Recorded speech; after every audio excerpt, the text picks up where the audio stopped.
Hey soldiers, the economy is starting to go through the windshield. That is according to economist Mohamed El-Erian.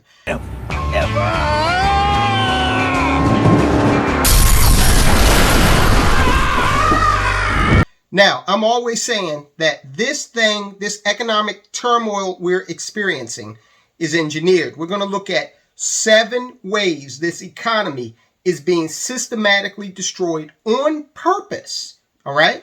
Now, people are starting to wake up to this. We got Tulsi Gabbard out there, and she came out today, and she said she is done with the Democrat Party. A lot of people say, oh, she's going to become a Republican now. That's binary thinking.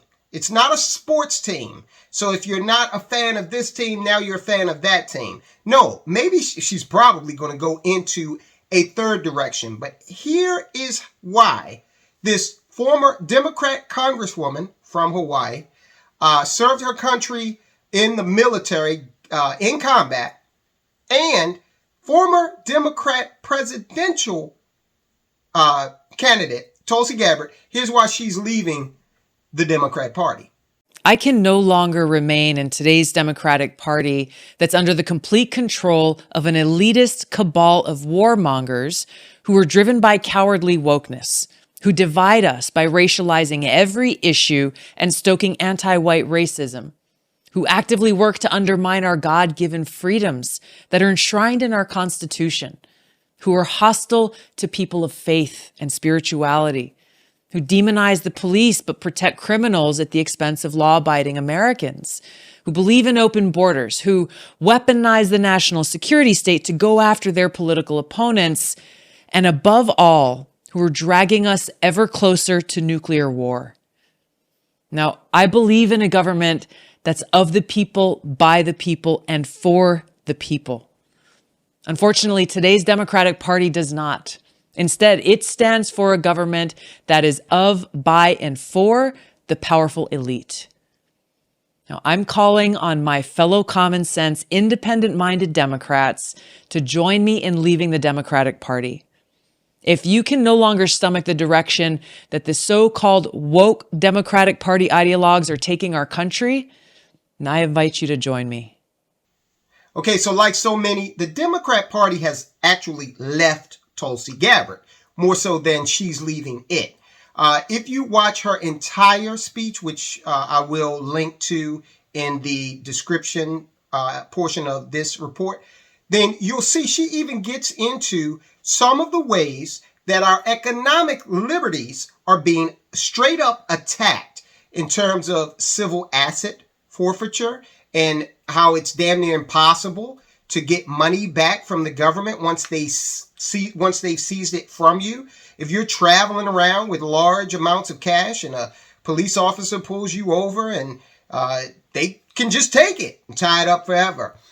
She also talks about taxation and how it is getting to the point where they want to know about every transaction at $600 or more so that they can tax it. So she gets into that as well. So you can see there's a lot of dissatisfaction with the way things are going. The left has a very vocal and high production value voice out there. A little channel like this doesn't even make a dent for the most part. But Tulsi Gabbard is emblematic of many people who have decided, you know what, I'm not a former congressman, I never ran for president, but what I'm seeing here is beyond the pale. Again, look at the people that they're running. Now, this guy up in Pennsylvania who's running for Senate, U.S. Senate. Now, he goes around Pennsylvania dressed like a bum. Okay, he wouldn't get my vote just based on the way he dresses. You could say that's presidential. It's not. You can say it's prejudicial. Fine, it is. But if you don't have enough respect for me to go and put on a suit and tie when you are coming to me to apply for a job, the job of representing me in the United States Senate, to hell with you. Fetterman is his name. So if you listen to some of his speeches, if you look at how he carries himself, and he's a proud socialist, all right? This man has never done anything to distinguish himself in this life. But now he's supposed to rise to one of the highest offices in the land. This is what the left has turned into. And he's got supporters. He may very well win. Tulsi Gabbard is having none of it. Now, I've always told you that I believe this situation is engineered. Mohamed El-Erian, he is an economist. He's been out there for years. And he's saying that he believes that the economy is right now in the process of going through the windshield, slow motion style. The economy is starting to go through the windshield. The financial system is starting to go through the windshield, warned Mohamed El-Erian during an interview with Bloomberg TV on the morning of October 11th. This followed remarks from JP Morgan asset manager, chief investment officer Bob Michaels. El-Erian elaborates. Central banks made the mistake of holding on too long to the notion that inflation would be transitory. And when they retired that word from their vocabulary, they did not act. They didn't act in any meaningful way. Now, I like Mohamed El-Erian. I've followed him for a few years now, for quite some time, more than a few years. It's been like a decade. But I do disagree with him on one point here, where he says central banks made the mistake of holding on too long to the notion that inflation would be transitory. There is no way that anyone at the Fed thought that inflation would be transitory after all of the stimulus money that had been put on the street, okay? Remember, Janet Yellen is on record as saying there wouldn't be any inflation. I don't anticipate that inflation is going to be a problem, but it is something that we're watching very carefully. It just wasn't going to happen. Joe Biden, same thing. I'm kind of loath to throw Biden in there because Biden doesn't know what the hell he's talking about on any given day, but he did say it, okay? So there was a total lack of, and it was a lie. It wasn't that they didn't know. It was just a straight up lie. You cannot tell me that Janet Yellen is unaware of what will happen with inflation if you put a lot of money out on the street. You can't tell me she doesn't know what will happen. So she just lied.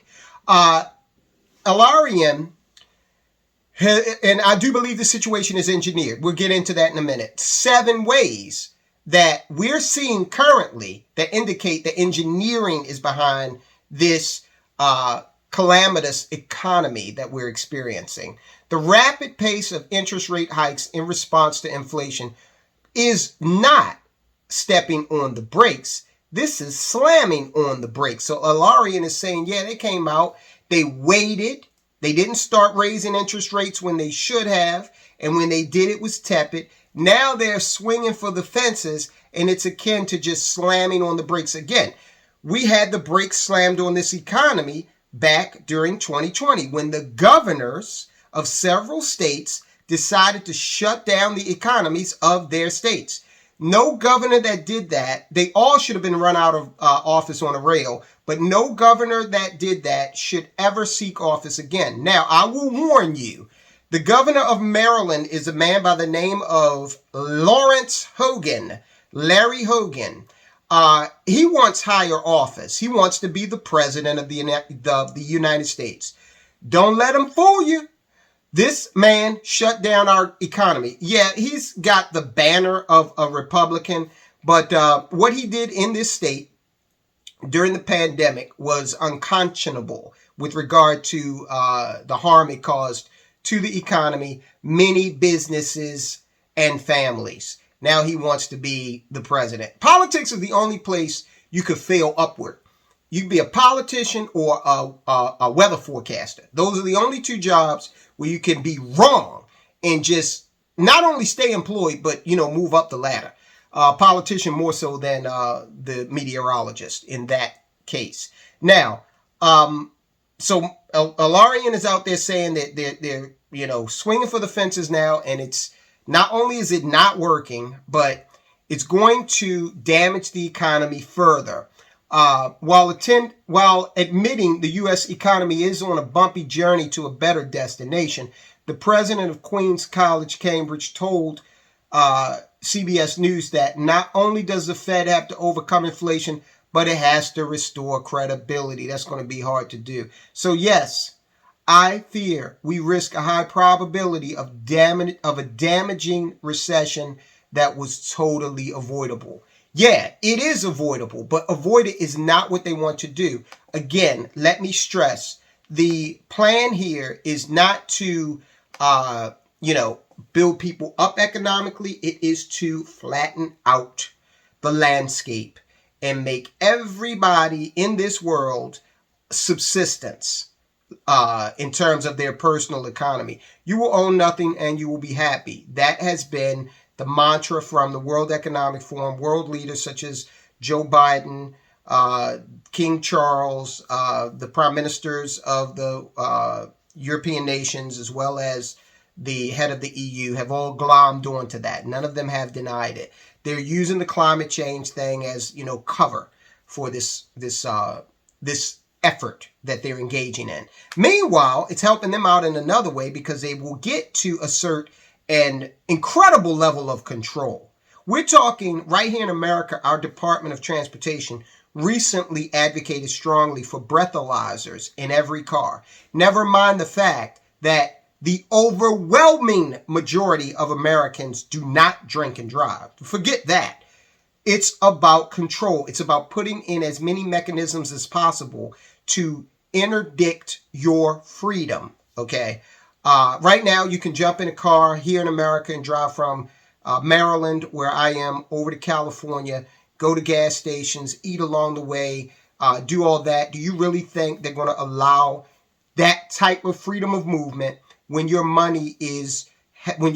currency is held within a central bank digital currency? Okay, when you're driving a car that they're even talking about kill switches for certain going over certain miles per hour. Okay, oh, we're sorry, but you have used up your carbon credits for the week, so you'll have to stay here in this small town for a week or so until you build up more carbon and social credit. Now, Stephen Moore, he's a senior economist at an organization called Freedom Works, and he's a former economic advisor to President Donald Trump. He just came out here recently with 7 ways America is being destroyed. These methods are systematic. They are not by happenstance. Let's go through them. The first thing you would do is destroy the nation's finances. You borrow and spend like crazy until the country is on the verge of bankruptcy. Are we there or what? We're talking a national debt over $30 trillion, over 200 or approaching $250,000 in tax debt alone for every taxpayer. Okay, I'll say that we are definitely on the verge of bankruptcy. Listen, we're not even counting the unfunded liabilities of Social Security, Medicare, and Medicaid, which would drive that national debt way up above $200 trillion, an impossible number to fathom. President Joe Biden has racked up $4.2 trillion in debt in 2 years. Now, we're fair here. So let's look at some perspective. In the 4 years that Donald Trump was in office, he drove the debt from 20 trillion to 27 trillion. So he racked up about $7 trillion of debt in his tenure. And Joe Biden, within 2 years, is already on pace to exceed that. He's already, moving at an incredible clip in terms of our spending. Our spending just accelerates, unfortunately. Next, the second thing you do with regard to destroying this country systematically and destroying this economy is to destroy the currency. Its currency is a means of exchange. Countries that go down the drain have currencies that become valueless. They debase the currency. Inflation is just a way of devaluing currency. And that's exactly what has happened. So we've seen in 20 or so months, less than 2 years, while Joe Biden has been president, prices have risen by about 16%. And this is, again, in just 20 months. And what's happening is people's wages and salaries are falling way behind inflation. There is an incredible gap between wages and inflation. People are trying to fill that gap with credit. The next thing you do is destroy the energy supply.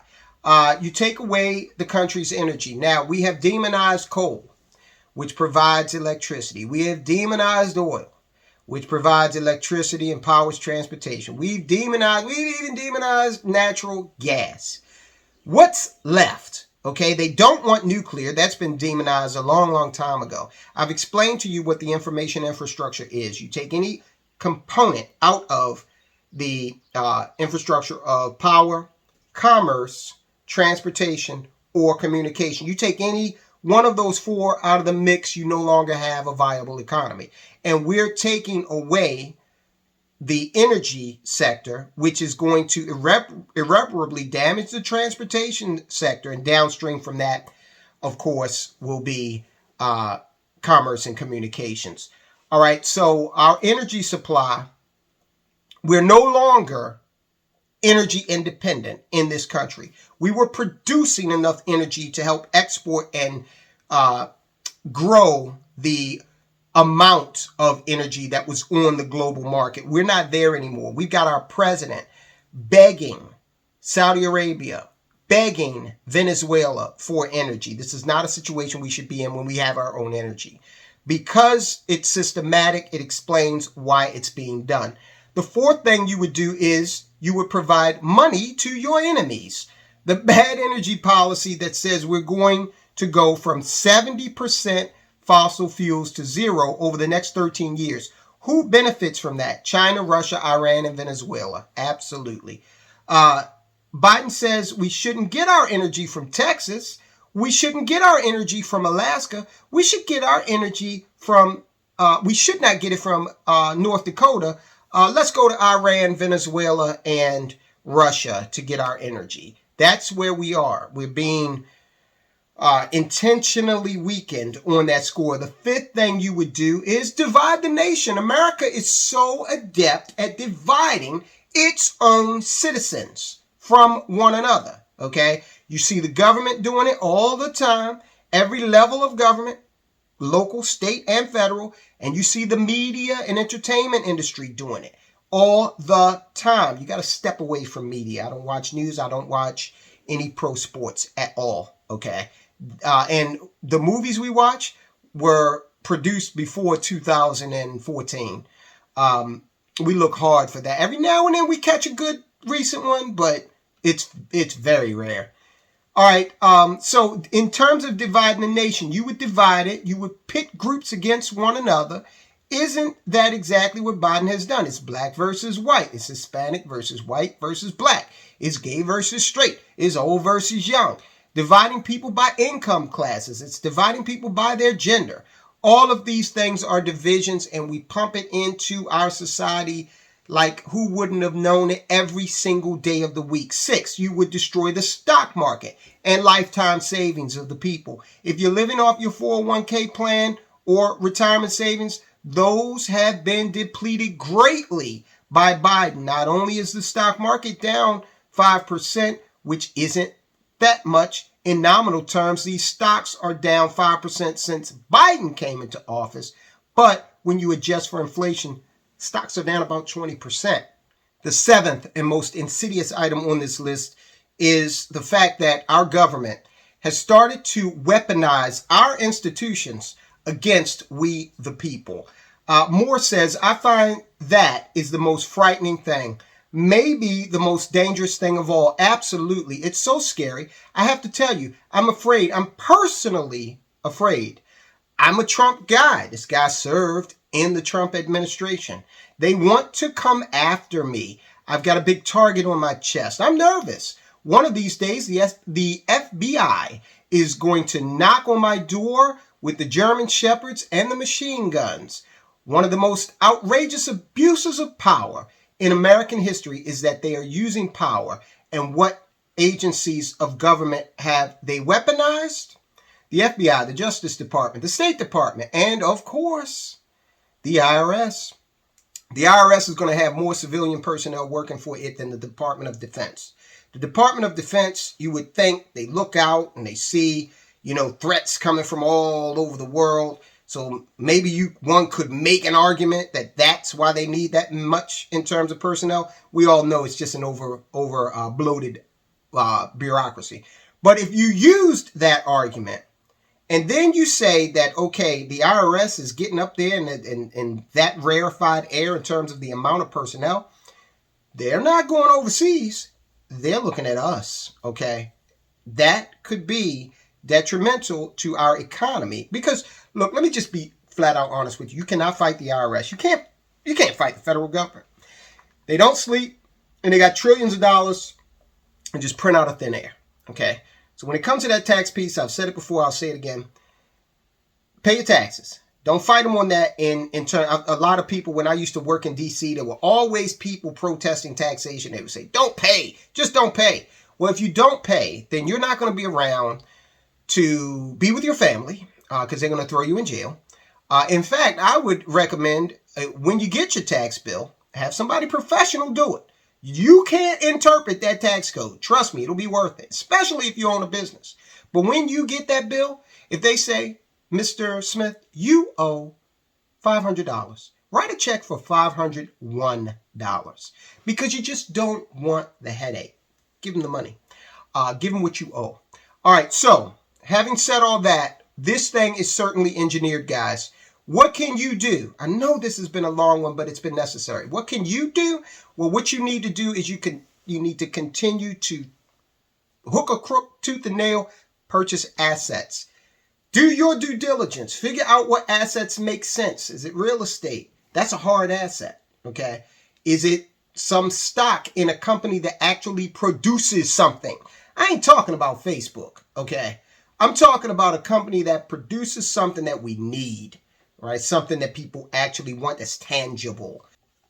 All right, guys, go ahead and watch this video about how Democrats are turning on Biden. Not just Tulsi Gabbard, but we're going to see in this video how his economic policies are being savaged by Democrats. There's light at the end of the tunnel. May not be a train. Don't count on the Republicans to save you, though. Guys, I'll talk to you soon.